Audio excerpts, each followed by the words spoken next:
All rise. Welcome to the 10th regular scheduled meeting of the Lynn City Council. Madam Clerk.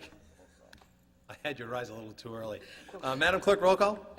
Council Barton? Present. Present Council Cahill? Present. Present Council Capano? Present. Present Council Chakutis? Present. Present Council Calucci? Present. Present Council Seer? Present. Present Council LaPierre? Present. Present Council Lozzi? Present. Present Council Net? Present. Present Council Trahan? Present. Present Council Walsh? Present. Present, 11 Well, present. now that we're already risen, may we have a moment of silence, please? Mr. President, can we dedicate this moment of silence for the police officer who lost his life in the line of duty this past weekend, please? Yes. Mr. President, also our Charlie Gator, our friend, speedy recovery. And for those and for those honoring Memorial Day this weekend.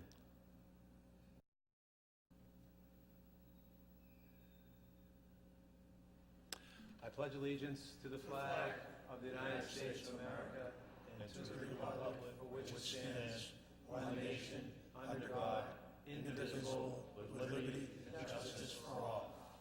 I'll take a motion to accept the minutes meeting from May 3rd. All those in favor say aye, opposed no. The minutes have been accepted. Madam Clerk. The next matter is a presentation by MAPC on energy aggregation plan. You're welcome, folks. If you'd like to come to the podium and just state your names, and then you can continue with your presentation. Hi, my name is Patrick Roach from the Metropolitan Area Planning Council. Philip Carr with Good Energy, and my colleague John O'Rourke with Good Energy. All right, John is going to hand out a copy of the presentation we're going to go through tonight, and I believe you may have seen a previous copy. We were here a couple of weeks ago to present to the Ways and Means Committee, and they asked us to come back and present to the full council. So I'm from MAPC, and as you probably know, we're the regional planning agency for the greater Boston region. And tonight we're here to talk about municipal aggregation, also community choice aggregation or community electricity aggregation.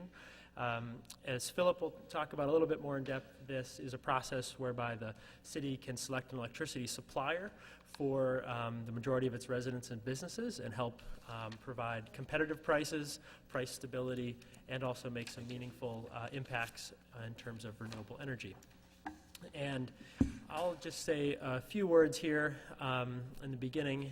Last year in the fall, MAPC heard from a number of our communities that there was a lot of interest in municipal aggregation, and we sought to find a way, as we do with many of our programs, to help municipalities move forward more expeditiously with these projects. So we ran a competitive procurement on behalf of our entire region for a consultant to handle the municipal aggregation process. And this was a price and qualifications-based process, and MAPC, along with the City of Somerville, Town of Arlington, and Town of Sudbury, participated on a selection committee that reviewed responses from all of the active brokers in the state, or active consultants, I should say. And we unanimously found Good Energy, who's here with us tonight, as the most advantageous. And so we are this year going around to our municipalities, letting them know of this selection that you can sort of subscribe to, and it will be as if the city had done its own competitive procurement, which a lot of cities have found very helpful because this is such a public process to have gone through a rigorous price and qualifications-based process. So yeah, we're very excited about the opportunity, and I'll let Philip tell you a little bit more. We've currently got a number of municipalities that are moving forward with this. In addition to Somerville, Arlington, and Sudbury, we've got Brookline, Woburn, Stoneham, Winchester. So we've got a nice group moving forward, which, as Philip will talk about, has some great buying power. So I think with that, I will turn it over to Philip. excuse me. Thank you very much, Council President, for having us here tonight. We have a little handout there, more bullet points. I'll just give you a sort of 6-7 minute overview of the whole thing. So community electricity aggregation is the bulk purchasing of all of the electricity for all of your residential and business accounts that have not already contracted with a third-party supplier. Okay? So it's bulk purchasing on a massive scale for the city of Lynn, and as Patrick was talking about there, what you can do is actually you can combine with other communities in the broader Boston metropolitan area, like Somerville and Arlington and Brookline. So first question, why would you want to do this? Well, as you've probably all experienced over the last couple of winters, crazy price spikes. Price shoots up. It was something like 16 cents a couple of winters ago, 15, 13, and it comes down again in the summer, spikes up again in the winter. There's a reason for that, because the state government is mandated to buy power for its residents and businesses on 2 specific days of the year. Those are the only days in which you can buy that power with National Grid. So what you can do with aggregation is, the example I use is if you had an energy consultant that came in and said, hey, I'm going to buy your electricity for you, and they said, well, this is how we're going to do it. We're going to buy it for you on March 15 and September 15 every year. You'd be like, get out of this office, I ain't got time, I got some serious work to do here. Right, so here's what we can do with aggregation. You can actually go out into the open market with all of your buying power and buy at a time of your choosing for a period of up to 2, possibly 3 years. And the program is run as an automatic enrollment program, which means that after going through a regulatory approvals process with the Department of Energy Resources and the Department of Public Utilities, which takes about 6 to 8 months, we as a consultant run a competitive bid for you with the largest suppliers in the market to get you the best price possible. If you do not like the price at that time, you can walk away, and if you do like the price, you would execute a contract, and opt-out letters would be sent out to all of your residents. I would draw your attention to one slide, which is the actual opt-out letter on page 4, and it just gives a sense of what goes out. It's mailed to every household. It will have the city seal on the envelope so that residents and businesses know it is from the city. It will show the rate of the new program as well as the utility rate, and if you do not want to participate, you send back the opt-out card. There is no penalty for opting out, and you can leave the program at any time during the 1 or 2 year contracted term for no early termination fee. So you get the buying power, it's one fixed price, it's not going to change, and there's no early termination fees. And also what this does is, I'm sure many of you have been receiving all these mailers offering you different rates with gift cards and all sorts of things. A lot of those offers are not very good offers, and they can get you into contracts that aren't favorable. So with this program, you will have the best contract terms, and many of those mailings will go away because the direct marketers know that for people who have to compete against this program, it's very hard to do so because it does have the most advantageous contract terms. One thing we take very seriously is marketing. We have a multilingual marketing department. As a consultant, we are the national leader in what we do and also the leader in the Commonwealth. I'm British, so in case you're wondering, my wife was educated at Boston College, so I do have a connection there. And we we have, as our communities, we have Fall River, New Bedford. Most of the South Shore communities are clients of ours, and also communities in the center like Northbridge going up to Draycote, and those all executed a contract 2 years starting in November last year, and they're expected to save collectively, there's about 180,000 accounts there, about 500,000 people. They're going to save collectively about $15 million over 2 years, which is a good aggregate savings that we're proud of. So our goal for Lynn, if you do decide to move forward with this, would be for you to approve a council motion, which essentially all that council motion does is it entitles you to explore this program, to research it essentially. You enter into a subscription with MAPC and with Good Energy. We only get paid if you do enter into a contract, so there's no out-of-pocket for the city. And you, if you were in a position to move forward in a timely fashion, you would be able to join with Somerville and Arlington and Brookline and these other communities that are moving forward right now to really have a regional effort, and it would be an exciting regional effort.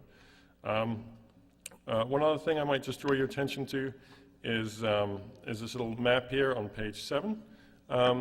With this program, you can also include local affordable renewable energy. When I say affordable, that's one of the great things about buying together, is you can have a little increment of local renewable energy, which helps to provide more wind farms, more renewable energy in the region, in the Commonwealth. And actually, one of our suppliers actually sources from Lynn itself. You have a wind turbine here, and it'd be possible for a very small increment to actually include local renewable energy, which would be exciting too. So just to, there's a timeline on the back to look through at your discretion, and so just we think this is a great program. Open to any questions. Thank you very much for your time, Council President. Thank you. Anyone else wishing to present? I'm going to open it up for questions if any councilors have any questions at this point. Do you have questions? Yes, Mr. President, Yep. through the chair. A couple of questions. I would very much prefer to see some cost comparisons.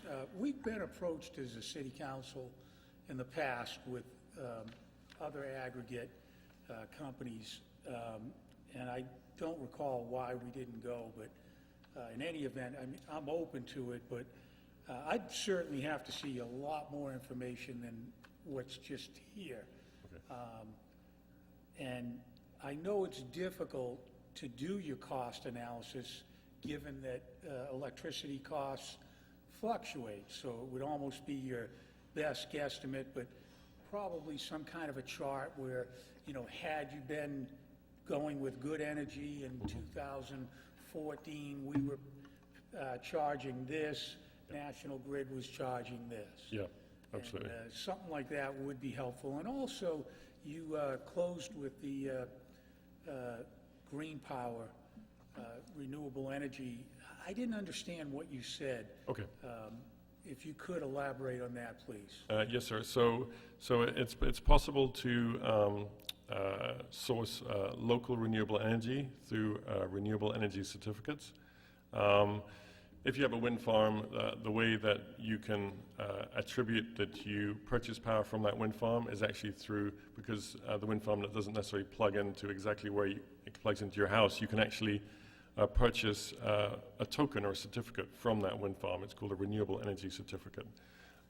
So you can, and that proves that you have purchased power from that wind farm specifically. So what you can do is, for a small incremental cost each month, you can purchase some of those certificates, and that will mean that will create additional demand for more wind farms, because those wind farms are only allowed to provide certificates representing the power that they produce. Well, the utilities are already required to purchase, I believe, roughly 15% of their portfolio. Yes, sir. Has to be renewable energy, correct? Yes, sir. And there are currently many homes in Lynn with solar panels, and as you mentioned, we have a wind turbine on the Lynnway. But how does that benefit the entire users in the city? If we were to, if we were in good energy, how does that benefit? From a renewable energy perspective? No, from a cost. From a cost perspective. In other words, what you, Yeah. I think what I'm hearing you say is it's good going green by encouraging renewable energies, but as far as cost-wise, it's not going to change the cost. Okay, so that's that's a fair question. So the main purpose of the program is to provide cost savings and budget stability. So that's like the bedrock of the program. And addressing your first point, we can definitely provide data on what our communities who entered into contracts in November last year. And actually on this, the city of Melrose here, you can see the compared rate. Our rate was 9.6 cents and the national grid rate was 13 cents. Now the national grid rate then came down to 8 cents, but if you look at the average of over the year, then you'll see that the city of Melrose has saved, a fairly substantial amount of money, because the utility rates do go up and down, so you have to take that 12-month view on the savings. So the point is that if you're saving more in the winter and you're losing a bit in the summer, as long as you're winning after 12 months, then you're in good shape. And you might even have to go beyond a year if the trends fluctuate that much. Yes, sir, that's right. And actually, with the real advantage, I always think, is when you go for a sort of 2-year term, because the market is volatile. But if you want to buy in a lower market, you want to have a larger window to buy in that market. So if you go into a 2-year term, you can start looking to renew that contract at any time during that 2-year term. So certainly you're going to avoid unfavorable markets, but when you see a buying opportunity, you can lock in. A bit like fuel oil, except the difference is you can leave the program at any time. No one in the city will ever be locked into this program against their will. If they want to leave, they can leave at any time with no early termination fees. Councilor Trahan. Councilor Lozzi. Thank you, Mr. President. So now, I don't know if I'm understanding you right now. So do you lock in, if we decided to go with you, would you lock in for a 1-year, 2-year, so you hold the price the same? Yes, sir, your choice. The price will not change. So if people of Lynn decided to go with you, you would give us a 2-year contract where the price wouldn't go up and down like it does That is correct. National Grid? It would be a locked. Yes, now, sir. what is your average? I think Councilor Lozzi was trying to get an answer out of you more, like say a family of 4 in a regular household, like how much are you saving people a month? Okay, so I would say Cities and towns. we try and be fairly conservative. I would say between $40 and $120 a year. So that to some people that's meaningful, for others maybe not so, but as an aggregate saving, it certainly adds up, particularly in a community the size of Lynn. 90% of all of the large commercial industrial users in the Commonwealth are already buying power like this. What's cool about this product is it takes a single household, it puts together with all the other households, and you get the same buying power as the largest industrial user. It'd be like 20 Walmarts buying together. So it kind of brings power to the people. So if, like, say, half the city bought into your product, would we still get that low rate, the half, like, do you need all of us? Like, if the whole city went with you, would it drop a lot more the price for us if we're buying a quantity from you, or, how does that work? Right, so when does the buying size really kick in? The city of Lynn is plenty big enough to get, even if like 70% of the city move forward with this program, you'd be plenty big enough to get optimal buying power. And then what we try and do is we try and supersize the buying power by putting you on with other communities as well. So the goal is to get you the best rate and the best contract terms. And the great thing is you can kind of go through the process and explore it without making any commitment until the day of the bid. If you get the day of the bid and go, this doesn't feel right, you're out. And there's no, our professional service agreement's got like a 30-day out, which is basically a 30-second out. But after so there's absolutely no sort of downside to exploring it per se. Councilor Seer. Thank you, Mr. President. Going back to solar panels, there are a lot of people in the city that do have solar panels, and a lot of them generate enough electricity where they wind up getting a credit. Right. Either every month or pretty much throughout the year. Would that affect their credit in any way because they've got contracts that they've already got set up? And I know right now that the electric companies and the energy companies are trying to take those credits away from people. Right. For any loophole. Mm-hmm. So if you change who your server is or provider, is that going to affect that credit? Good question. No, it will not affect it at all. And for those, the only difference will be for those who do not meet all of their own requirements or actually do take some power from the grid, they would just get that power at the aggregation rate. It doesn't impact any of the contracted solar users. Councilor Capano and then Councilor Bart. Yeah, I agree with Councilor Lozzi. I'd like to see a little bit more cost analysis and then get an opinion from the building department, Mike Donovan or somebody, as to what they think, whether this is a good idea or not, and but we have been approached before, and I don't remember either the reason why we didn't do it the last time. Maybe other people do, but I'd like to see that before I decided on it. It seems like there's some benefit to it, but I'd just like to know his opinion, or someone from the building department that could look at these numbers and make an assessment between this group, I'm sure they're a good group, good energy, and maybe other competitors, you know, to see if we can get the best possible price, if it's worth doing at all. Okay, we'll continue with some questions, and then before, when everyone's all set, we'll entertain a motion. Councilor Barton? Right, I was just curious on how the billing would go, you know, would that be like National Grid? If you had some other company, you'd go through National Grid, and then it'd just be that one bill, or? Yes, sir, that's right, yeah. So you'd still get one bill from National Grid, excuse me, and if you have an outage, you still call National Grid. So you're still essentially National Grid's customer because they're still delivering power to you. So they would serve you just the same. My other concerns were, I'd have the same concerns as Councilor Lozzi is, I'd want to know what the difference in price would be. Right, absolutely right. And we can easily attain you that information. Our contract started in November last year for those 24 communities that did move forward. So that we can get you that very quickly. Thank you. Councilor Lapierre? Thank you, Mr. President. I have more of a competition question. So, if you will, you mentioned Somerville, I think, and Brookline. Have you reached out to bigger cities like Boston, Worcester, like other comparables that, in terms of we're being in that pool where we would get a better advantageous bang for our buck, so to speak? So, are those cities under a contract yet, or where do you stand with other cities where we might be able to harness that buying potential? Right, yeah. So Worcester has been sort of looking at it for a while, but hasn't sort of made a decision on it just yet.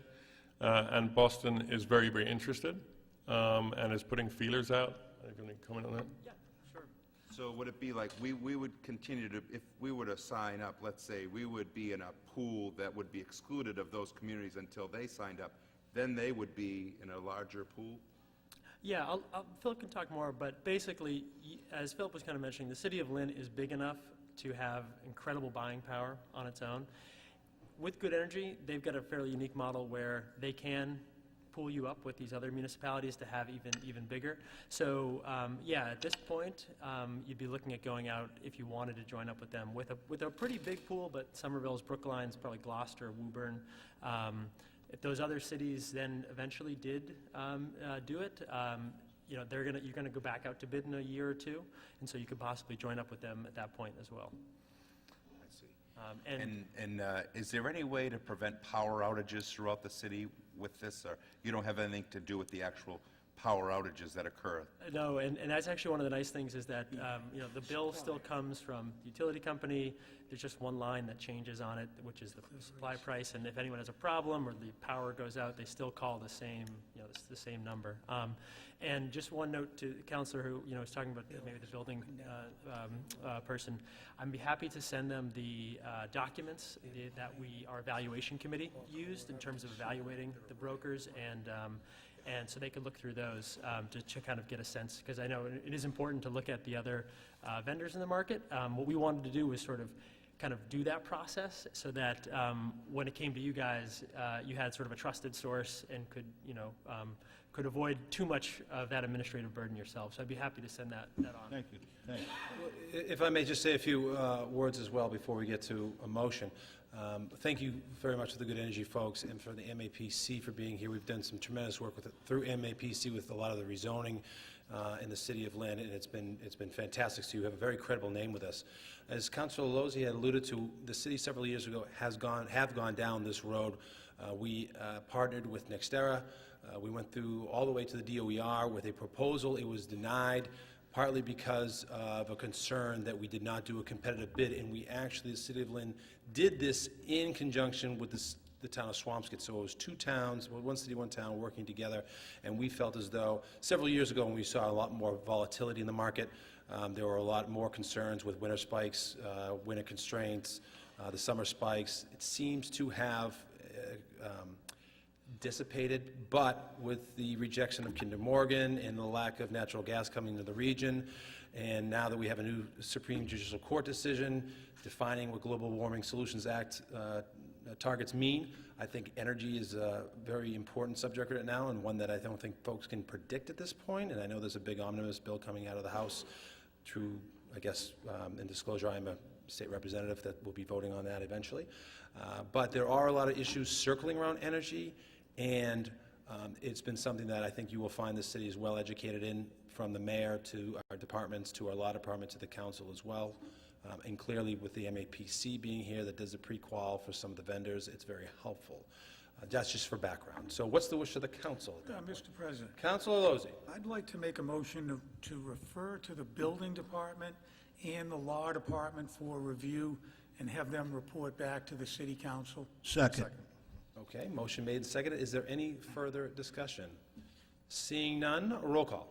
Counsel Barton? Yes. Yes. Counsel Cahill? Yes. Yes. Counsel Capano? Yes. Yes. Counsel Chakutis? Yes. Yes. Counsel Calucci? Yes. Yes. Counsel Seer? Yes. Yes. Counsel LaPierre? Yes. Yes. Counsel Lozzi? Yes. Yes. Counsel Net? Yes. Yes. Counsel Trahan? Yes. Yes. Counsel Walsh? Yes. Yes. 11 yes. Thank you. And gentlemen, you'll find the solicitors here on the corner, Rick Vitale, Jim LaManna, and Mike Barry.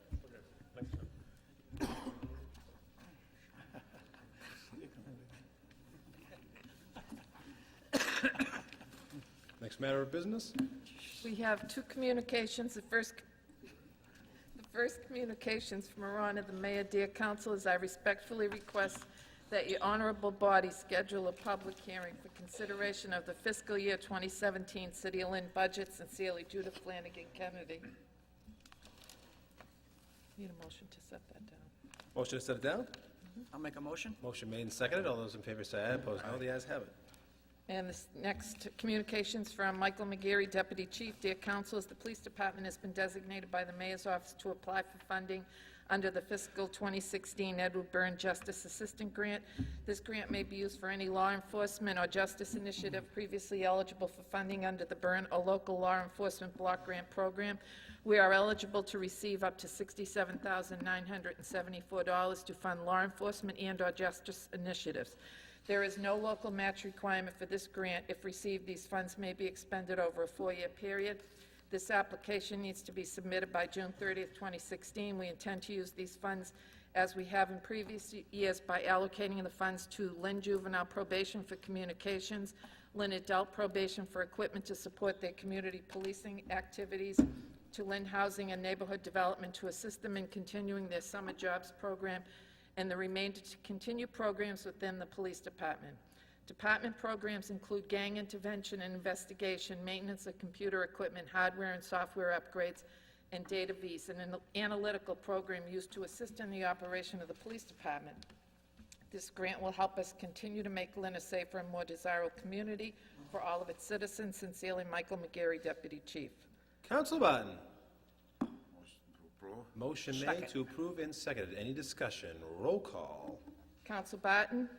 Yes. Yes. Counsel Cahill? Yes. Yes. Counsel Capano? Yes. Yes. Counsel Chakutis? Yes. Yes. Counsel Calucci? Yes. Yes. Counsel Seer? Yes. Yes. Counsel LaPierre? Yes. Yes. Counsel Lozzi? Yes. Yes. Counsel Net? Yes. Yes. Counsel Trahan? Yes. Yes. Counsel Walsh? Yes. Yes. 11 yes. Public hearings. The first public hearing is a public hearing on the city's annual action plan, including the use of Department of Housing and Urban Development appropriations for the Community Development Block Grant, Emergency Solutions Grant, and home programs. I'm going to open the public hearing for those wishing to speak in favor. Donnie Walker, come on down. Good evening, Mr. Council President and fellow council members. My name is Don Walker, and I represent the Office of Economic and Community Development. And one of the responsibilities of our department is to present the funding recommendations for the 3 entitlement grants that the City of Lynn receives each year from the Department of Housing and Urban Development. The first grant is the Community Development Block Grant, and it is funded at a level of $2.2 million this year. And we propose to fund a dredging feasibility study for Lynn Harbor, additional improvements to the Lynn Common, capital improvements to the multi-service center facility, as well as the Stone Cottage at High Rock Reservation. And we also propose to fund 21 different public service activities, including public safety, arts and cultural activities, recreational and educational programs, and elder care services. And we also propose to fund the Small Business Assistance Center, the Small Business Loan Program, and the Commercial Facade Grant Program. And the second grant is the home grant, which is funded at a level of $317,000. And we propose to fund a variety of housing rehabilitation grant and loan programs, home ownership programs, the neighborhood stabilization program, and rental assistance. And the final grant is the Emergency Solutions Grant, which is funded at a level of about $208,000. And we propose to fund operational expenses at the Multi-Service Center, the Lynn Shelter Association's day program, as well as their security assistant street advocate position. And we'll fund a rental assistance program and a drop-in center for young homeless adults between the ages of 17 and 24. So I'm coming before the council tonight seeking their approval of the action plan, which we will submit to HUD later this year. Thank you. Thank you, Mr. Walker. Anyone else wishing to speak in favor? Anyone else wishing to speak in favor? Seeing no one else wishing to speak in favor, I close the public hearing for those wishing to speak in favor. I open the public hearing for those wishing to speak in opposition. Anyone in opposition? Anyone in opposition? Seeing no one wishing to speak in opposition, I close the public hearing for those wishing to speak in opposition. I close the public hearing. What's the wish of the council? Motion to approve. Motion has been made to approve by Council Calucci, seconded by Council Trahan. Any discussion? Seeing none, roll call. Counsel Barton? Yes. Yes, Counsel Cahill? Yes. Yes, Counsel Capano? Yes. Yes, Counsel Chakutis? Yes. Yes, Counsel Calucci? Yes. Yes, Counsel Seer? Yes, Counsel LaPierre? Yes. Yes, Counsel Lozzi? Yes. Yes, Counsel Net? Yes. Yes, Counsel Trahan? Yes. Yes, Counsel Walsh? Yes. Yes, 11 yes. Next public hearing. Next petition is a petition of Dreams Nail Lounge LLC, Yahira Toribio, for permission for a wine and malt pouring license for nail salon at 592 Essex Street. I'm going to open the public hearing for those wishing to speak in favor. Hi. Oh, okay, we'll pass it on. Thank you. If you'd like to testify, just please state your name and your address for the record. You want my home address or my business address? Both. Okay, so my name is Jahira Toribio, and my business will be located at 592 Essex Street, and I'm currently a PUD resident. And just feel free to make the argument of why we should vote in favor of this petition. Okay, so the idea for my nail lounge is to have a place for hardworking individuals to come and relax. It's going to provide spa services, and we would like to provide drinks to help alleviate the stress of your daily hustle, your daily grind. People like to relax, have a beer. Instead of having it at home watching TV, you can have it at our lounge while you get service. You get your nails done. Men get pedicures and manicures too, so men are more than welcome to come and join us. We just want to make it a nice, relaxing environment so that we can all relax on a daily basis. Thank you very much. If you want to stay kind of close to the front, just in case there's any questions from the councilors. Okay. Appreciate thank it. you. Anyone else wishing to speak in favor? Is there anyone wishing to speak in favor of the petition? Seeing no one else wishing to speak in favor of the petition, I close the public hearing for those wishing to speak in favor. I open the public hearing for those in opposition. Anyone in opposition?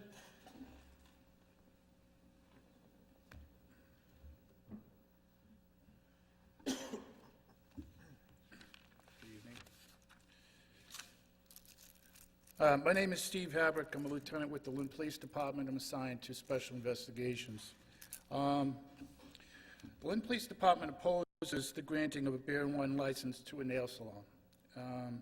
We understand the desire for both the owners and customers to have beer and wine available at restaurants, and we've only imposed them in the past due to the location, the hours of operation, or history of problems at that location.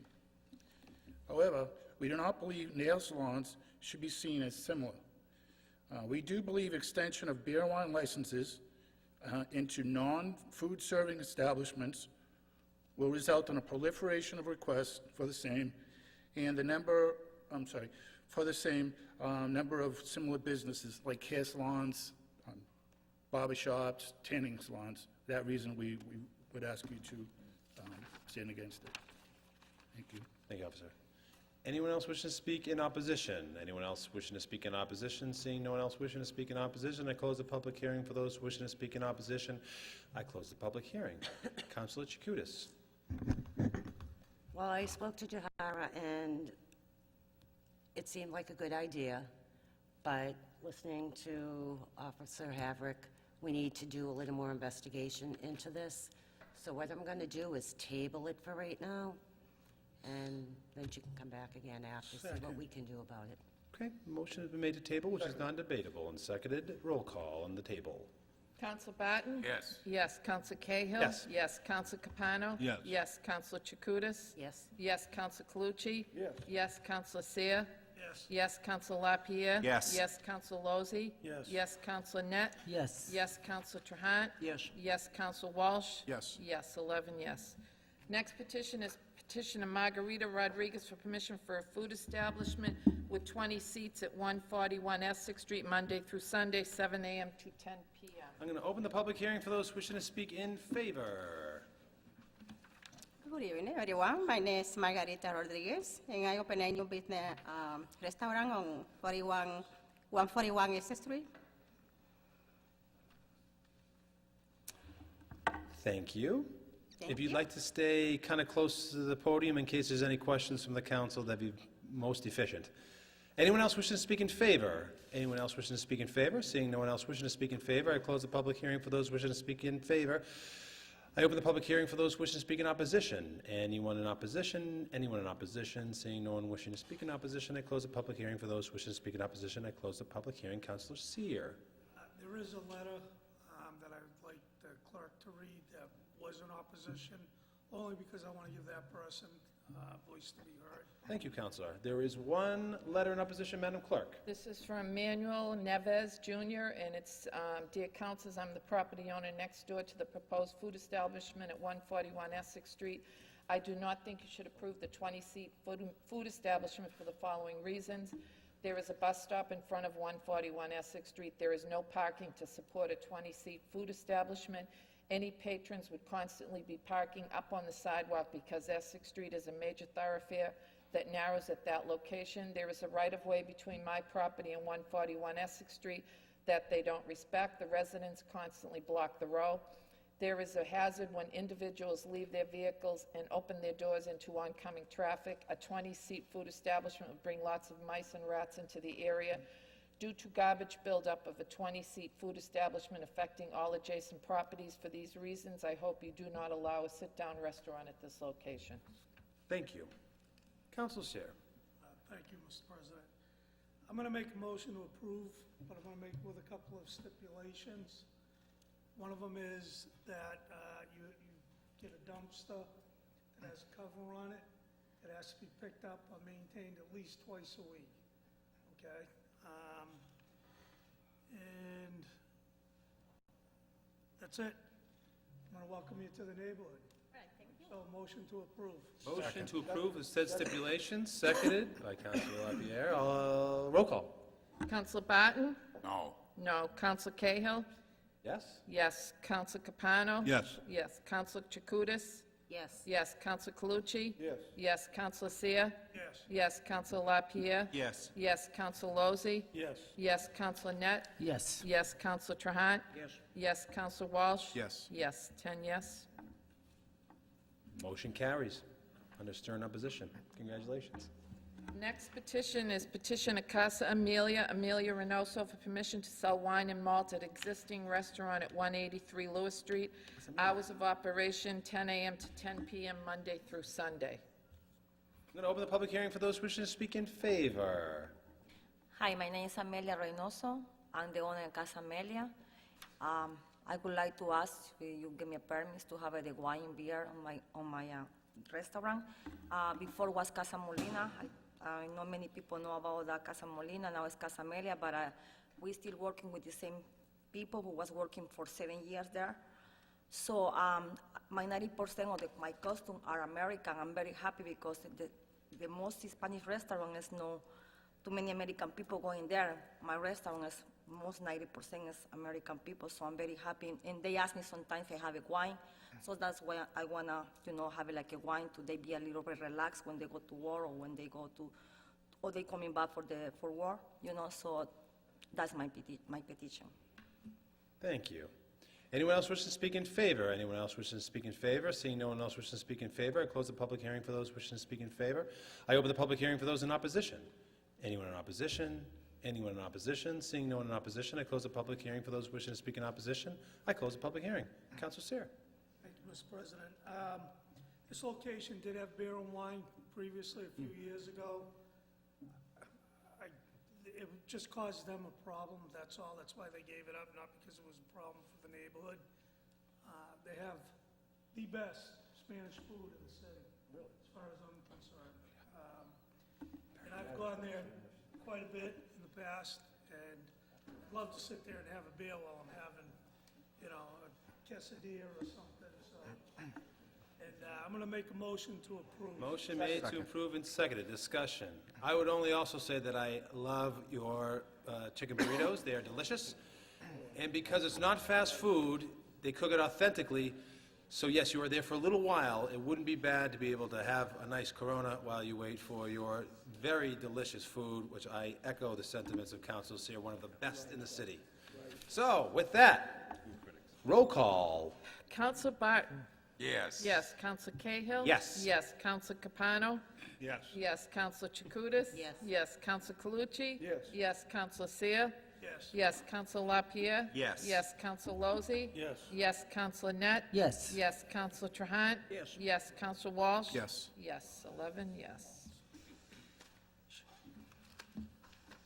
And now we have the continuation of the public hearing on the proposed ordinance to amend the zone ordinance to establish a medical marijuana overlay district in the city of Lynn.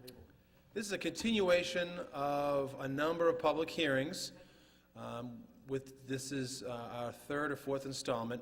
We have asked for the Chief of Police, Kevin Coppinger, as well as the Chief of the Lynn Fire Department, Jim McDonald, to be able to come and opine on the proposed ordinance as presented. So I'd ask the gentlemen who've been very patient in the back, we know you're extremely busy serving the city of Lynn, if one of you or both could come up and offer some sentiments about the ordinance as written and some of the beneficial programs. Let's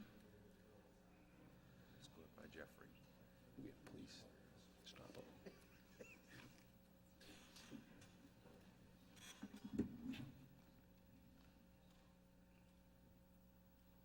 Mr. President, councilors, good evening. My name is Kevin Coppinger, I'm the Chief of Police here in Lynn. With the medicinal marijuana dispensaries that will be coming to the city, the key that I'm looking for is obviously for public safety, for security issues. I believe you're all aware that there is a conflict between state law and federal law as to the possession of marijuana and the dispensing of it through these dispensaries. So therefore, it is a cash business, and that's really the one thing that I'm worried about. For somebody who has an intent to commit criminal activity, they're looking for cash as well as the product, and that can be resold on the street. So wherever this dispensary goes, I ask that you keep that in mind, and also down the road, whenever the contract is awarded or whatever the process is, whoever's going to be operating it, that group will work 100% cooperatively with public safety in terms of those security measures, alarm systems, cameras, cooperation for any investigations, any suggestions we may have as to that location and what those security measures will be.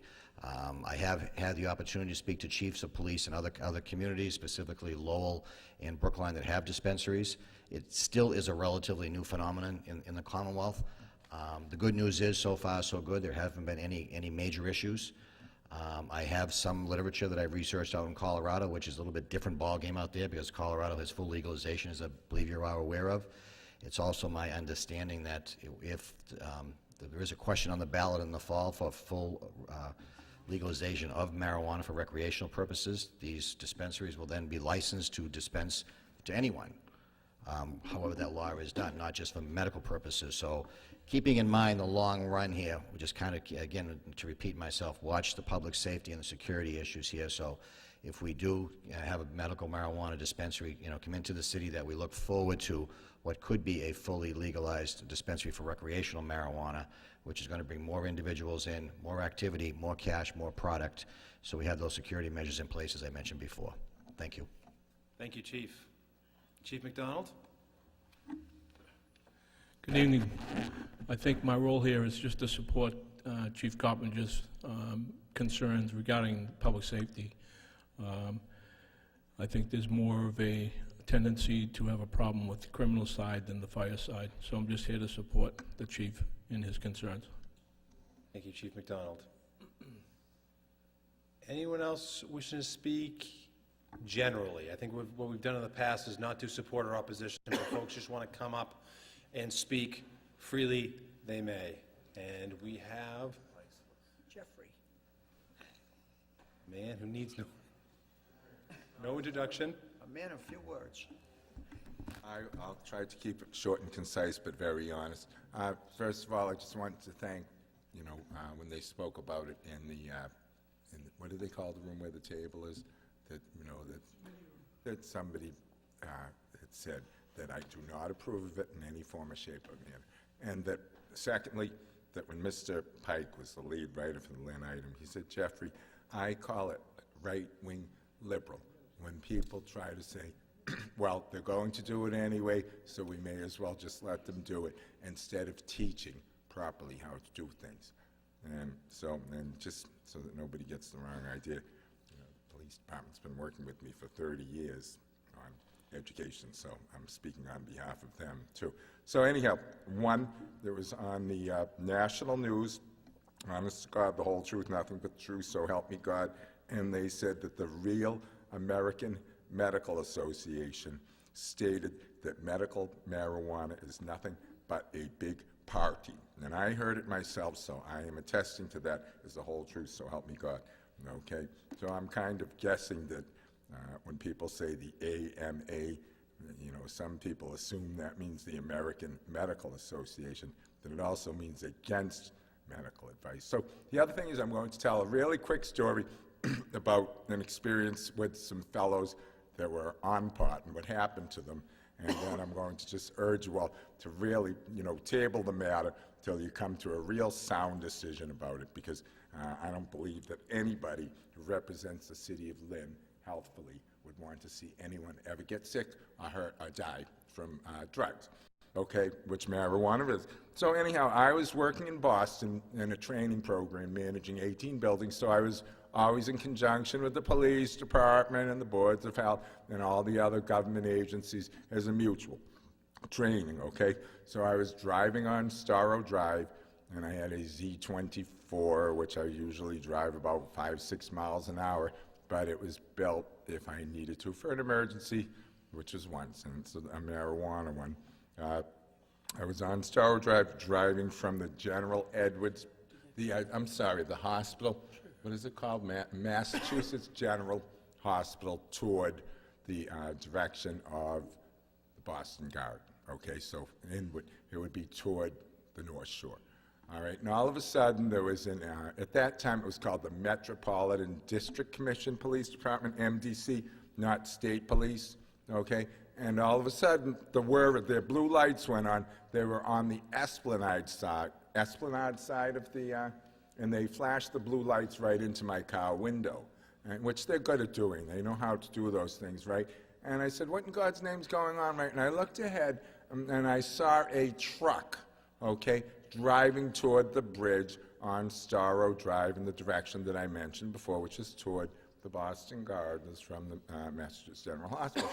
The law is that a truck may not drive on Starrow Drive because the bridges are lower than the level of a head and the top of in other words, if a bus, if a truck or something high, certain height, they may shear the whole top of the vehicle off, including getting beheaded, God forbid, the truck from the bridge, okay? And that's why they're not allowed. So when the words went on and it went in, all I did is I looked and I said, I don't know what in God's name, and I looked ahead and I saw a truck headed right toward that bridge. So I picked my speed up a little bit and I pulled the truck over. Jeffrey, just to give you a 15-second warning. Okay, thank you. Yes. So when I pulled the truck over, there's two kids in the truck. They were about 100 feet from getting decapitated, and they were passing a joint in the truck. And they said, hey, man, what's happening? And I said, what's happening? You see that bridge up there? You're about to lose your heads and die. Oh, my God, man, what do we do? They were so high that they did not know they were headed toward a bridge, okay, and that they were about to get decapitated. And I asked them, I just said, look, kids, I said, do me a favor, stay right there, and I'll get you some help. And when I went off the Starrow Drive exit, they had a little right turn then, and there was another Metropolitan District Commission cruiser. And when I drove up behind them and stopped to get out to tell him, he said, Jeffrey, we already know we were the ones who, sent that blue light into your window.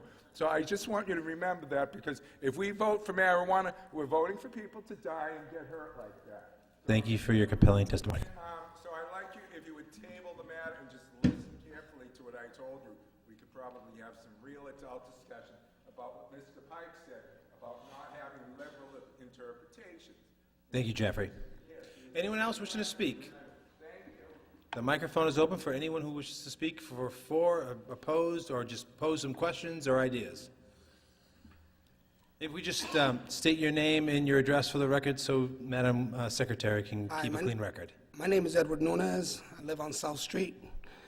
I'm also on Ward 6. Again, I spoke last week, that the last meeting we had. I am against this. It is definitely a drug. So please keep in mind that this is definitely a drug and it's not good for our community. Thank you. Thank you, Mr. Nunez. Anyone else wishing to put some input into the process?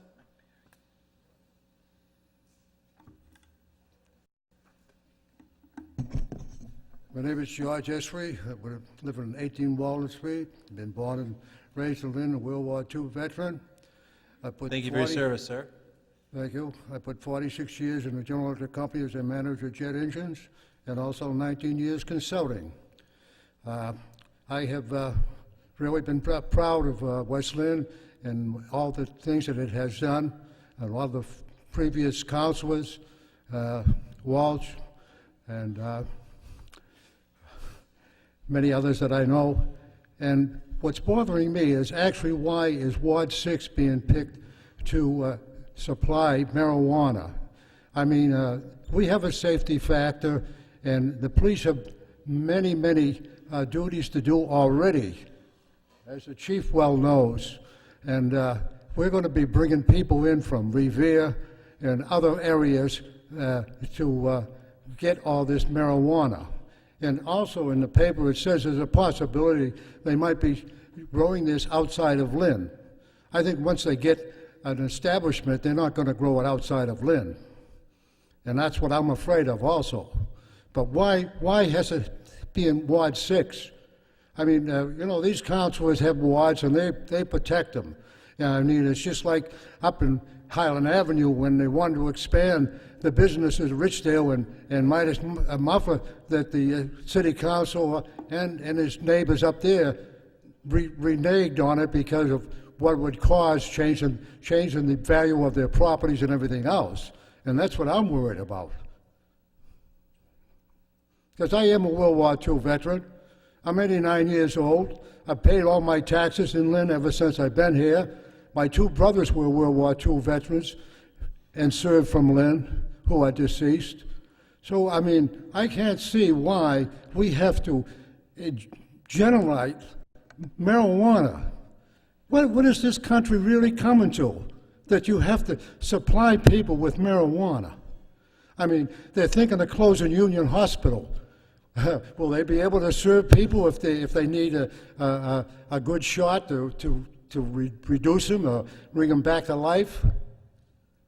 I really can't understand why we are being picked. Lynn is being picked for dispensaries like this. Is it? And who's going to set up these? Are they going to make money out of it? The ones that set up these dispensaries? Sure they are. But are we going to?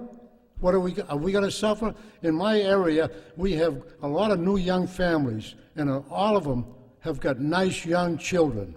We must have at least 15 to 20 new young children growing. Their fathers walk them to school and back and forth, just so they'll be safe. And now, what's going to happen if you generate and put these dispensaries in Lynn? What's wrong with the Lynn Way? And the Lynn Way is supposed to be being built up. You got Beacon Hill, Beacon Chevrolet, it's going to be new developer, 350 units. You got the former GE gear plant, 1,250 units, the developer said. And he wants to make a station, a permanent station where GE employees stop now, so that the people will be, young people will be coming in from Boston and taking these places over, because it will be convenient for them to go back and forth. And you're trying to get $4.5 million for a new ferry in Lynn to help that. That's improving. That's improvements. But I don't think that marijuana is improving. I really don't. I really don't. I hope you gentlemen, I mean, really vote against it. I mean, let's face it, you all got wards, you all got people that you try to represent and keep things going good for them. And you got the good police department, we got a good fire department, and I mean to say, these guys try to do their job, and I'm hoping that you guys will too. Thank you. Thank you, sir.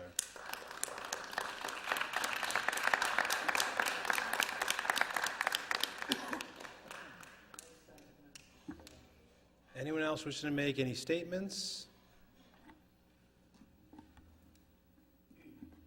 Hello, I'm Lisa Wallace, 12 Neptune Street Court. I just wanted to tell you guys, I don't know if you saw it on the news, there was a state trooper that was recently killed. He had 7 children, and they're on trial now. The man who killed him, he hit him in the car, was coming back from the medical marijuana clinic picking up his marijuana, and he was high, and he ended up hitting this state trooper and killed him. So there are accidents that happen just from, maybe he was sick, that's fine. He was using it correctly, but they're still driving while they're using this, and somebody died. So we're a very congested area, so if you put this here and that happens, it could be your children that could be in our ward going to school, that they could get hit. So I understand the ordinance says that we have to have them here, like we did the methadone clinics, and I get that, but I just ask you to please just think of our neighborhood. We're really, really trying to build it up so that we can reduce crime and get people united. So if you could put this in an area where there's businesses, like around the Boston Street corridor, or somewhere where we don't have kids that would necessarily be walking back and forth to school, that would be really a good thing for Ward 6. Thank you. Thank you, Lisa.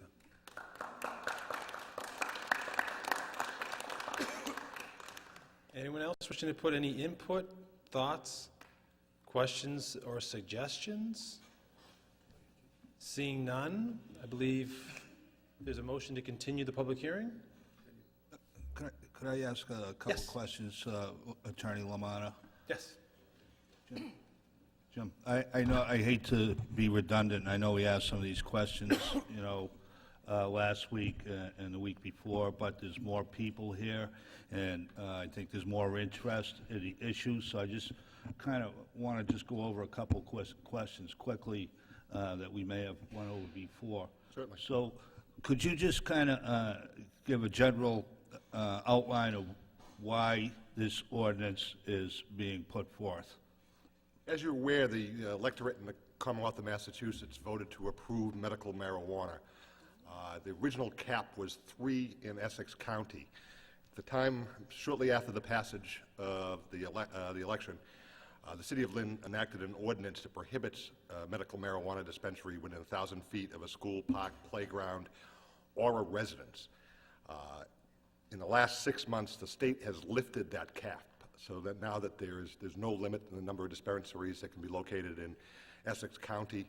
A number of dispensaries have come to the City of Lynn expressing an interest in the City of Lynn. They have also stated an intent to go to the Inspectional Services Department, ask for a license. They would be told that they cannot locate there, and they would immediately challenge the City of Lynn's ordinance. The Law Department's opinion is that we could not be successful in a lawsuit with the existing ordinance. That ordinance has to be changed. The Attorney General has consistently ruled any ordinance that has the effect of a complete ban is unlawful. So it is the opinion of the Law Department a medical marijuana dispensary overlay district must be located somewhere in the city, or one or multiple groups will come, apply for a permit, told they can't locate there, and will be successful in court. The draft ordinance that was advertised limits it to 2. If the council takes no action, the possibility could be that 10 different medical marijuana companies are located in the City of Lynn. More than likely, their first choice would be on major roadways that have public transportation. This ordinance does give this council the ability to limit where it should go, limit the number of medical marijuana dispensaries, but doing nothing would not protect the city in any way. And matter of fact, there could be 5 or 6 medical marijuana dispensaries throughout the city. There may be 5 on the Linway if nothing is done. And This is what this council will have to decide. Where should it go? Where is it best to go? But it is the law of the Commonwealth of Massachusetts that it is legal in a medical marijuana context, and as of this time, there is no location in the city that it can be located, and that would be struck down in court. Keep asking questions. Yeah. So in the past, anytime we've changed or amended an ordinance, it's a really fine line between whether you have to do the whole ordinance over or if you can just make some changes. If there were changes to the locations that I didn't like, what would be the procedure to make those changes? There would be amendments to what has been proposed. There have been two locations that have been identified as possible locations in this ordinance. That I was part of some initial discussions where there were many other areas of the city of Lynn, but consensus of the council where they should be located. 1,000 feet from a school, park, playground, or residence would be an outright ban. Even throwing out residences, that may be too restrictive. We had something similar to that with the sex offender ordinance, and that was struck down by the Supreme Judicial Court. The Attorney General, as I said, approves every town ordinance, and they've rejected every ordinance where they look at the map, and the practical effect is it cannot be located in that town. They have stated that it would be struck down in court. Now, there are no court cases as of yet, because when this was passed, there were only 3 in the county. Some cities, like Salem, did not have any safeguards. Rather than challenging Lynn's ordinance, which I think they would have been successful had they done that back in 2012, they chose to locate in Salem and 2 other locations in the state. Now that cap is lifted, I am very confident we will be sued. I've been told by multiple attorneys that if this council does not act, they intend to challenge, and they feel that it would be a very quick process to get a ruling that this ordinance, as is today, pre-amendment, would be struck down. Was the intention when the locations were picked, the location between Shepherd Street and Commercial Street and Murphy Ave on Western Ave, was the intention to keep it out of residential neighborhoods when those locations were chosen? I think that was part of the intent. I think they were looking at locations where various city officials have been approached, and there's been an interest in the Lynnway. There's been an interest in downtown Lynn near the subway. There's been an interest on Western Avenue with the subway. Those are the locations that city officials, including myself, have gotten the most calls about, that they seem to be the most attractive. That does not mean, just because they're the most attractive for a medical marijuana dispensary operator, that does not mean it's the most attractive to you as a city council. Ultimately, it's your responsibility to make the determination what's in the best interest of the city. Typically, the host agreements that I have seen, there is a profit-sharing component with the city of Lynn. I think there may be things more important than money, but you guys are elected, and I'm not. But to maximize profits, you would want to be in a place that's the best location with mass transit. But that mass transit shouldn't be the be-all and end-all. That's up to this council to decide whether it can work on mass transit and where it belongs. Well, the reason why I ask is because both those locations are either very close to residential neighborhoods or in a residential neighborhood. There's homes right behind the Lynnway location on Alley Street, and Murphy Ave is just the middle of a neighborhood. So, I mean, if the intention was to keep it away from residential neighborhoods, there are other spots where there's no... Me and Councilor Walsh and myself visited the Salem dispensary. There's no homes anywhere around there. It's a very isolated place. And I think there's places in Lynn, if we have to have an ordinance and they have to have one place here, that would be, there's got to be a place that's more suited to that than the places that were chosen. And I can add that since my initial discussions, one of the options for a new middle school is the McManus Field, which would be close proximity. Right. I do believe in the meetings that I was in, there was a general feeling that the non-waterfront side of the Lynnway will develop last. That may not be the case. It appears the gear plant, maybe the second or third major construction to pop on the Lynnway, but that was the consensus of this working group that was just throwing out ideas, that choosing the water side of the Lynnway may be a hindrance to development in the future. But again, Those working groups and those discussions, they aren't the ones that are going to make the decision. It's this council. The problem I have with it is, you know, if there was a place chosen on the other side next to the ferry, there's a concern that people taking the ferry, you know, the Linway, you know, is in the morning especially, and coming home at night is mostly used by Nahat, Swampscott, and Marblehead. People come and use the ferry. They don't want people coming off the ferry and seeing a marijuana clinic. But the places chosen are right next to a bowling alley and a skating rink where people from Lynn actually live here, you know. So, you know, it kind of bothers me that the thinking that went into that was like that when there were other spots, you know, in the city that could probably be better suited for something like that if we had to do it.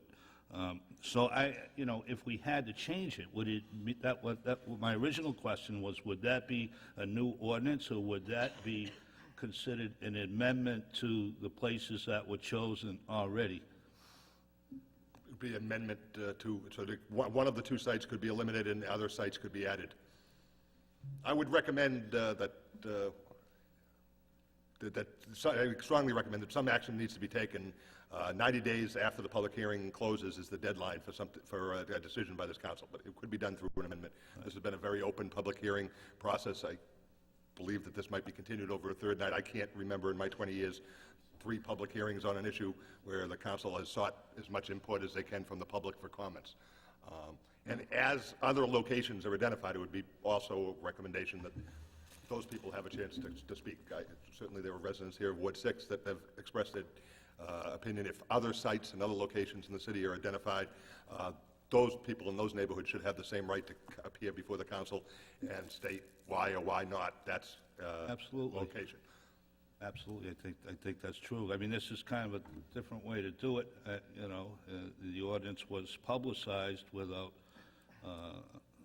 you know, enough input, maybe. I don't know, but I understand the reasons why, you know, and this is the result of that. And we have 90 days, you know, we can use 90 days. 90 days from the close of the public hearing. The public hearing has not been closed as of this time. Right. But when all public input has been exhausted, and it cannot go on indefinitely, but once all public input is exhausted, the council will have to make a decision, or risk what the law department is concerned about, that they will just go without the council and the city having any say at all.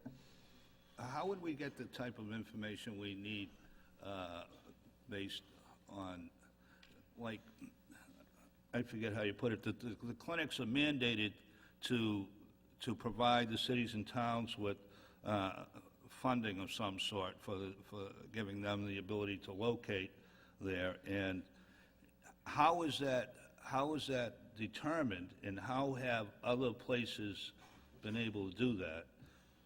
You know, my concern is, one of my concerns is this, is if there is a medical marijuana clinic and there is money, as had been told to me by numerous people, for community police, like if we, you know, so how can we guarantee that the community police officer would be stationed, you know, where that marijuana clinic is located? Is there a way to do that? I don't know if that's something we could do. You know, what would be the benefit to the area that would have the marijuana clinic located if there was no guarantee that any of the funding that the marijuana clinic would be providing to the city would benefit that particular neighborhood? There's no guarantee. We're blessed to have 2 excellent chiefs of the police and fire department, but they have the ultimate discretion on how to allocate their resources. If there was an increase in crime or increase in medical calls, I believe in the chiefs would make that a priority. But I couldn't tell you what impact it's had in Salem or not. That's another, and I applaud you and Councilor Walsh for taking the time to go to Salem and speaking with them. That's the type of input that I think the council needs.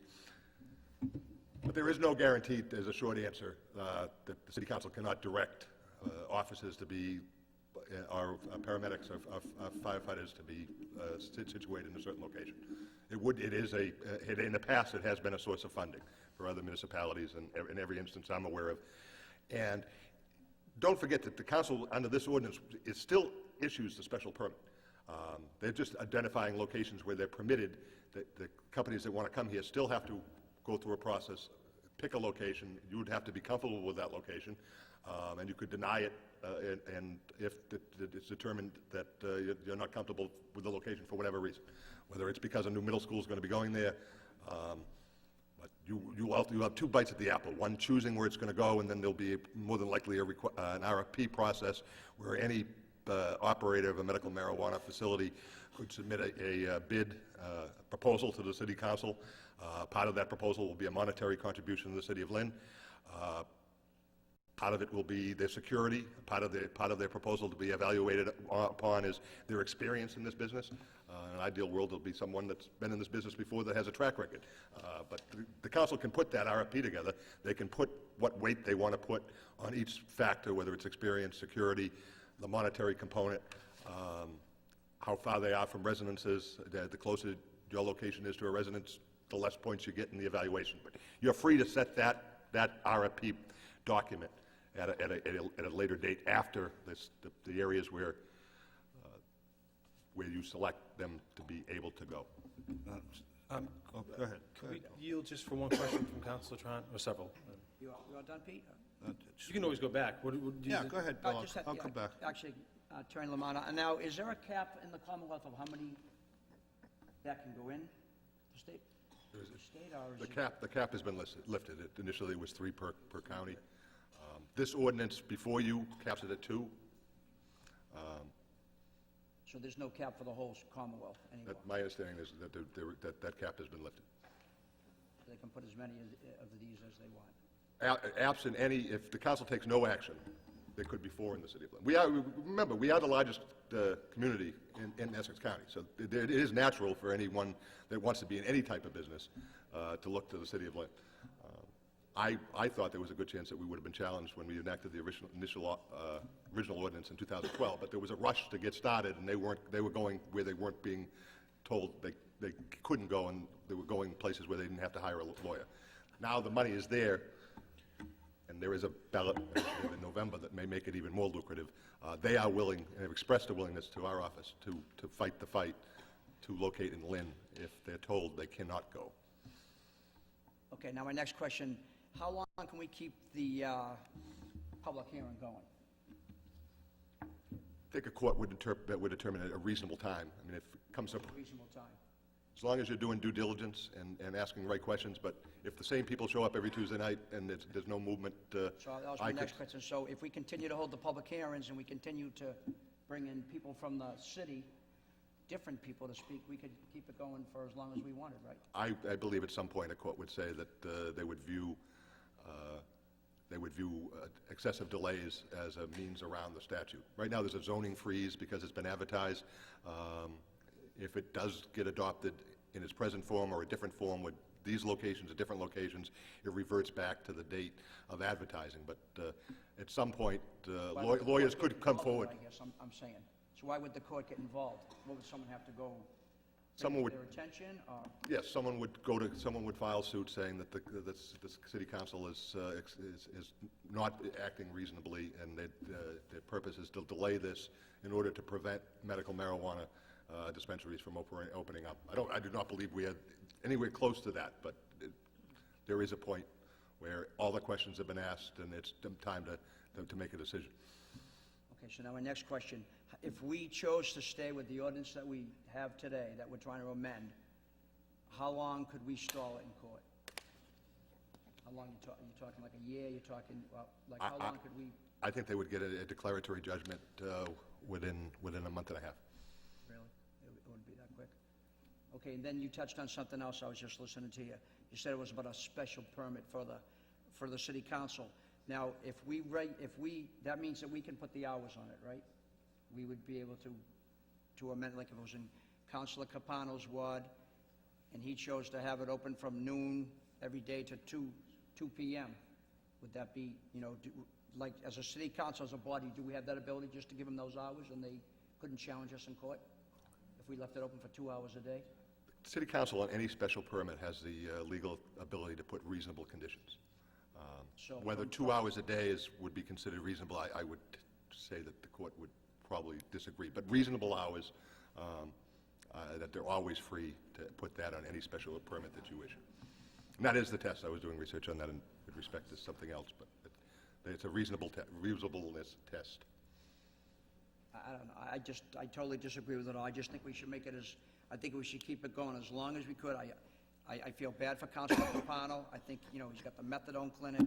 He's got everything great going for him down the Linway. I mean, I sympathize with him. I think there's got to be better places to put it. I mean, we've got so many, you got a Beacon Chevrolet, you got a $1.3 million in taxes coming into the city. You got 350 units. They're talking about the gear plant down at Building 19. I mean, we've got so much oceanfront property that people are going to come pay high rents for, and I just think that's going to be, such a downside to us by putting it down on the Linway. I just think, not that I want it at all, but I just don't think it needs to go there. I think we should stall it as long as we can. I think let the courts, I don't know, let them challenge it. Either that or put the hours from 12 to 2, or maybe nobody will want to come to Lynn if they can only operate for 2 hours. I think we should just use every avenue we can and every other power we have, try to keep it out. I think we have enough. We have thousands and thousands of kids. We have, 24 schools. We got playgrounds. We're trying to build new schools. We're trying to bring the city up, and now we're going to do this. I don't know. I've been sitting there for the last couple of weeks trying to bite my tongue, but I just think it's all wrong. It's not right for Councilor Capano. It's not right for any of us in our neighborhoods or the schools and the families we have. I just think we should fight it. We should fight the fight. And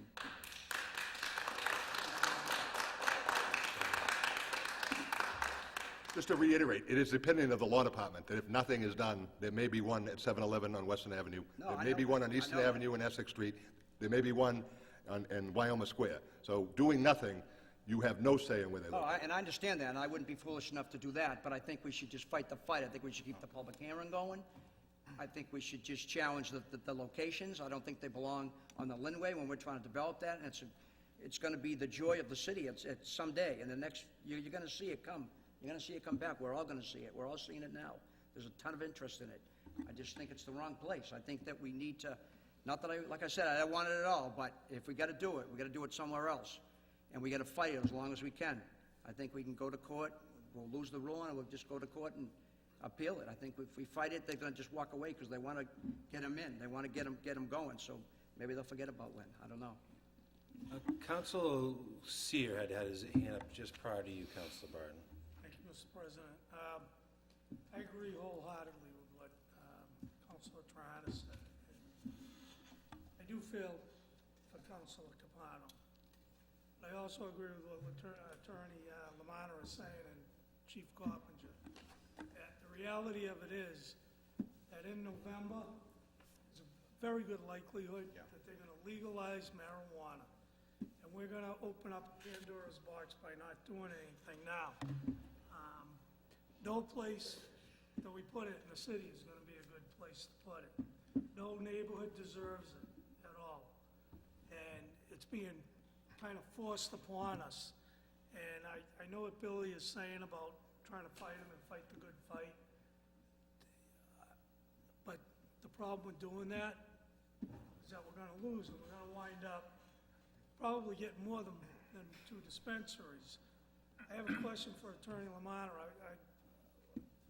It's somewhat disappointing that we're talking about something so important to the city, and it's going to have such an impact, and this is the amount of people who show up for a public hearing. It's really disappointing, to be honest with you. So maybe what we ought to do as a council is pick 3 or 4 locations somewhere in the city and see if we can do a public hearing. And I'm asking Attorney LaManna if it's possible to do this, to form a committee over the next few weeks of councilors to pick 1 or 2 locations somewhere in the city that makes more sense than the Linway. I mean, it makes sense to me because of the amount of traffic that's on the Linway to do it down there, but it doesn't make sense to me for the people that it's going to impact. The neighborhood, the kids, and all of that. I know there's a lot of different dispensaries that want to come here. We heard at the last council meeting, mostly from the people who are going to benefit from it. property owners or the people that want to bring dispensaries here. Their interest is simple. They want to make money at the expense of everybody here in the city. We heard someone get up and tell you how great and wonderful marijuana is. It's not the great drug that everybody thinks it is. If people want to legalize it, it should be done through a pharmacy, and it shouldn't be done through doing it through a dispensary where you're going to grow 50 different forms of marijuana that give you different highs and all the other bull that comes along with it. And that's what it is bull. But the reality of it is that, once again, the Lynn City Council is getting its backs pushed up against the wall. We have to make a decision, and that's what we're elected to do, is to make decisions. So if the public won't come to us on something this important, then I think we have to take it to the public. So we've got to continue the public hearing, but we should pick 3 or 4 locations somewhere in the city and make it so that we make it easier for the public to get to those locations. You know, that's what the dispensaries are supposed to be for, is make it easy for the people that are coming there. So, you know, and in the meantime, we keep talking about how bad it is for Ward 6, and there's got to be other locations, but I haven't heard anybody mention another location. As a ward councilor, Ward 3, I don't want it in my ward. I'm sure Billy doesn't want it in his ward. As the at-larges, they don't want it anywhere in the city at all. But the reality of it is, it's going to be somewhere. So we have to work together to figure out what the best location is that has the least impact on the neighborhood that it's going to. Because the whole city is one big neighborhood anyways. So no matter where you put it, it's going to affect some neighborhood. If Councilor Seer is going to put that in the form of a motion to have a few more public hearings outside the City Hall, I'll certainly second that motion. Making the motion. No, it shouldn't be a motion. I don't know I if think it's legal for us to do that. there could be a subcommittee formed, but it reports back to this council. This council makes the ultimate decision. There should be public hearings announced to the public that they can attend the subcommittee meetings. But if there was a fact-finding committee with law enforcement people, someone from ISDs, someone from Community Development or EDIC, someone from the mayor's office to put together a list for a recommendation to this full board. Ultimately, you 11 get to make the decision, but you're certainly free to seek out help and input from the people that you feel could assist you in making the best possible decision for the city. It is such an important thing for us to do, and we have to make every single attempt, as Attorney LaManna said, to make the public aware of what the implications, whatever it may be, the impact it's going to have on the city. Could I make Mr. President, point of information. A point of information. Should that go back to the Public Safety Committee? They're charged with that, and it was before us prior to it coming to the full body. Could we send it back? It was in front of the ordinance. Oh, I'm sorry, the ordinance. We could send it back to committee, but may I offer another suggestion? Because you're going to start talking about other wards, the problem you run into with the subcommittee is not all members of the wards are represented by ward councilors. So I would suggest, and we can have further discussion on that we just continue with this full group, and if folks have other suggestions, to start bringing it forward now. We can meet next week, the week after, and start coming up with concrete, definitive areas if we want to do an overlay district that increases it, and come here and debate, because if something does happen proposed in Ward 7, that Councilor Walsh doesn't hear it at a full committee hearing when the details have been hatched out at a subcommittee meeting, where this is something that we've been trying to bring to the full committee for the last couple of weeks, and we'll just continue to be in the same position as we are in the past. That's just a suggestion. That was my question earlier. How would you do that? If you had proposals that you wanted to make, you just throw them out here and just vote on them, or you don't Discuss like them. the proposals that are in the ordinance, you just vote them out without having a new proposal? Is that how, I mean, we've never done business like this before, so I'm not really sure the correct way to proceed. As of right now, there are 2 locations that have been advertised.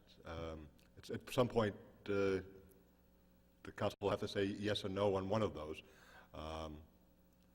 But they can be added, but I would recommend that those neighbors be notified of the change before any vote. So, for example, tonight, you can't make a motion. That's what I'm saying. Councilor Calucci just walked out, let's put it in all Ward 4. I understand. That's why I'm asking for the correct way to do this. Correct. I would suggest the correct way for us to do this is that we continue to have full committee hearings, and this matter does not have to be decided at the end of June, that on June 14th, folks come prepared to propose locations and debate them much like you'd see in a parliament, where we have long debates, I'm sure ward council versus ward council, with some discussion from the at-larges, and have a good old-fashioned debate on the issue, on proposed specific locations. We'll try Would it. it be appropriate to do that now, or?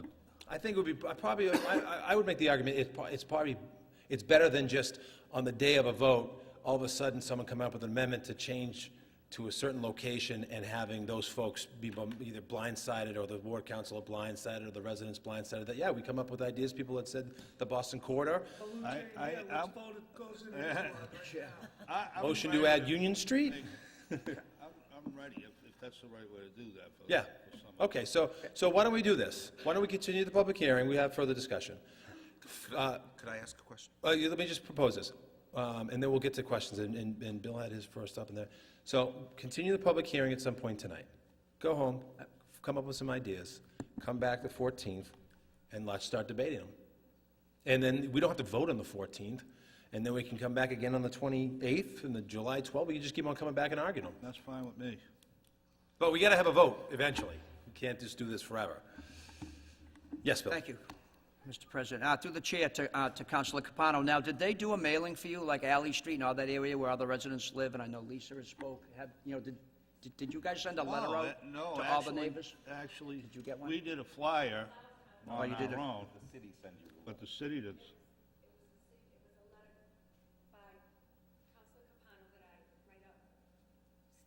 Okay, so you did the neighborhood, right? We did our own neighborhood, but no, there was no. Yeah, Right. the rest of the city's not gonna come because nobody really cares. No, It's that's a what I mean, if you small do a little broad- neighborhood, They might start coming. you know, Okay, Councilor LaPierre. So that's why I was chosen. my question thank you, Mr. President, through the chair, to Attorney LaManna is, if a given municipality remains silent on the medicinal medical marijuana dispensaries, and a person goes in and applies to that community, and they are denied, do we know, municipality by municipality, if they have been brought to litigation and if there's been a verdict rendered across the Commonwealth, or at least across the county in this case? I do not know. This is fairly new in the sense that we had the cap, and the cap's been lifted. But I know Saugus recently denied a location that was within their medical marijuana overlay district. I don't know the reasons they denied, and I don't know if they challenged, but I certainly will look into that. I can reach out to the Saugus City Town Council and see if there was any legal challenges to that. And I do not know the circumstances, but you still have discretion, as I said, in the special permit process when they, if it's too close to a school, even within a zone. And as a follow-up, on the Salem dispensary, you noted that they have been silent in their regulations or ordinances, and they were placed there, right, in a commercial area of Canal Street, I believe. And is it your understanding, or it's my understanding, that that dispensary offers by appointment only and does not have regular hours? Do you know that, or can you research that? I would defer to Councilor Capano and Councilor Walsh, who went there and had an interview with the staff. So, what we encountered there was people just coming. There wasn't any set times. They would get to the door, they would show identification, state license or something, plus medical marijuana card, and then they'd be admitted into the facility. Councilor Capano and myself couldn't go into the facility because neither one of us have a medical marijuana card, so they wouldn't let anybody in. So that's all I can tell you. It didn't look like they were by appointment. They had prescriptions. They have prescriptions from a cannabis-approved doctor. I forget what they call it, but I just have one more question.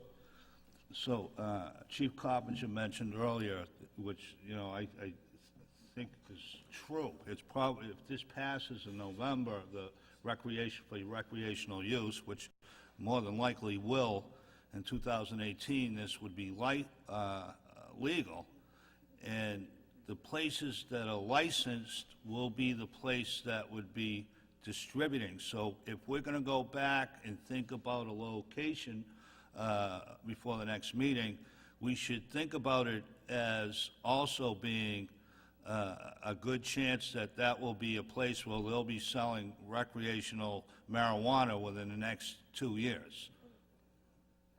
Just so that's out there, you know. So the motion was made and seconded to put medical marijuana facilities on Union Street in Ward 4, and that carried. So other than that, we are all set to go. Good work, Councilor Capano, on spearheading that genius stroke of parliamentarian tactics. So, I guess as this person who sets the agenda, I would suggest, there has been a motion to continue and seconded.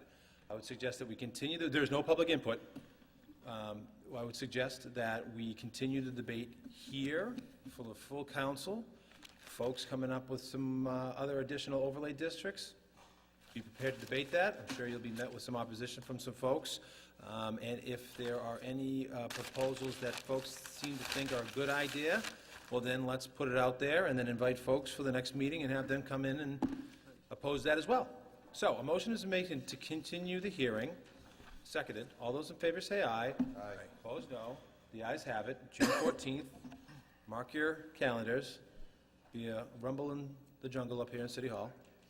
Madam Clerk, continuing with the public hearing, with the agenda. We have several public hearings to be set down for the next meeting. Petition of Cherry Picking Properties, Kareem Cherry, for permission for a sign permit at 1 City Hall Square, Suite 9, pursuant to Section 9, motion signs. Petition of McGrath Realty Trust, Patrick McGrath, for permission to construct 4 single-family row houses in a light industrial district at 691 Summer Street. Petition of Family Corner Grocery and Multi-Service, Jose Tinio, for permission for the sale of beer and wine at an existing convenience store at 624 Boston Street. Petition of Comcast Timothy Broderick for permission to intercept existing conduit on Central Square and place new vault manhole, place 1 4-inch PVC conduit 20 feet plus or minus in a northerly direction to the property of 37 Central Square. And petition of National Grid Raphael Panis for permission to install underground siphon service from pole 12 Grant Road, 6 feet plus or minus in a southwesterly direction to the property line of Lot 17. What's the wish of the council? Motion made to sit down, seconded. All those in favor say aye. Opposed, no. The ayes have it. Unfinished business. Councilor Walsh. I'd like to make a motion to take the Solutions Auto Repair off the table. A motion to take off the table Solution Repairs. Yes, I will read the petition so they know what they're... Petition of Solutions Auto Body, Pablo de la Cruz, for permission to do auto body at 606 Boston Street. Motion to take off the table. All those in favor say aye. Aye. Opposed, no. The ayes have it. We'll just do it. And I also have a letter of withdrawal for that petition. Make a motion to accept the letter of withdrawal. Motion to accept. Seconded. All those in favor say aye. Opposed, no. The ayes have it. The matter is withdrawn. Committee reports. Committee reports. Public Property and Parks Committee, we have 2 orders that they have requested to approve with emergencies. Ordered that the mayor be authorized to exercise the option to extend in the lease agreement between the City of Lynn and Ralph Severnor, trustee of RWS Realty Trust, for a term of 5 years for the premises located at 424R Essex Street, Lynn, Massachusetts, for the public purpose of the City of Lynn continuing and conducting the emergency 911 program at said location. Ordered that the mayor be authorized to enter into the option lease agreement between the City of Lynn and Ralph Severnor, trustee of RWS Realty Trust, for a term of 5 years for the premises located at 424R Essex Street, Lynn, Massachusetts, for the purpose of the City of Lynn continuing and conducting its emergency 911 program at said location, and to execute any other documents that may be required by the law department. Councilor Net. Mr. President, all board of committee to approve. I make a motion to accept. Motion made to accept. Roll call. Yeah. Good, all right? Yeah. Counsel Barton? Yes. Yes. Counsel Cahill? Yes. Yes. Counsel Capano? Yes. Counsel Chakutis? Yes. Yes. Counsel Calucci? Yes. Counsel Seer? Yes. Yes. Counsel LaPierre? Yes. Yes. Counsel Lozzi? Yes. Yes. Counsel Net? Yes. Yes. Counsel Trahan? Yes. Yes. Counsel Walsh? Yes. Yes. 11 yes. And on the emergency, Councilor Net, was there emergency on There that? was emergency. Roll call. Counsel Barton? Yes. Yes. Counsel Cahill? Yes. Counsel Capano? Yes. Counsel Chakutis? Yes. Counsel Calucci? Yes. Counsel Seer? Yes. Counsel LaPierre? Yes. Yes. Counsel Lozzi? Yes. Yes. Counsel Net? Yes. Yes. Counsel Trahan? Yes. Yes. Counsel Walsh? Yes. Yes. 11 yes. Ways and Means Committee, we have several orders. If there's no objection, I'll read them all together. Yes. Go ahead, No please. objection, Madam Clerk? Ordered that the city comptroller take the following actions: transfer the sum of $200.00 from the reserve account to the personnel expense account, transfer the sum of $300,000.00 from the excess workers' comp account to the workers' comp payroll account, transfer the sum of $10,000.00 from the treasurer's expense account to the treasurer's payroll overtime account, transfer the sum of $3,500 from the aid to council expense account to the aid council payroll account, transfer the sum of $117.82 from the veterans expense account to the bills of prior year account, transfer the sum of $115,860.00 from the police payroll account to the police expense account, certify as an available fund the amended amount of $3,000.00 to the already established available fund amount of $110,428.00 to the City of Lynn School Department by the Department of Elementary and Secondary Education as amended for the fiscal year 16 SPED 274 grant, amended grant period 12/28/15 to 8/31/16, and ordered that the City of Lynn hereby accept the provisions of Massachusetts General Laws, Chapter 40, Section 22F, establishing fee schedules by municipal boards and officers. What's the wish of the committee, Councilor Net? All unanimously voted of committee would like to make a motion to approve. Second. Wonderful work. Motion made and seconded. All those in favor say aye, opposed no, the ayes have it. Need an emergency. And there was an emergency on that, There was Councilor Net? There was an emergency emergency as well. Motion made and seconded. All those in favor say aye, opposed no. The ayes have it, Madam Clerk. Personnel Committee, Personnel Committee. Chairman LaPierre. Unanimous motion to approve. Motion to approve, made and seconded. All those in favor say aye, opposed no. The ayes have it. Licensing Committee, Licensing, Chairman Walsh. Yes, thank you. Unanimous vote of committee, recommend accept. Second. Motion made and seconded. All those in favor say aye, opposed no. The ayes have it. and Government Administration Committee, Councilor Calucci. All good. Second. I'll second the goodness. Motion made and seconded. All those in favor say aye, opposed no. The ayes have it. and the Ad hoc Committee is meeting again. Councilor Net. It's all good, man. Well, we All good, what for? continue to discuss further. Thank you, And we Councilor. accept the report. Motion made to accept the report and seconded. All those in favor say aye, opposed no. The ayes have it. Any other unfinished business or old business or new business? Councilor Calucci. Adjourn. Motion made to adjourn. All those in favor say aye, opposed no. The ayes have it. We are adjourned.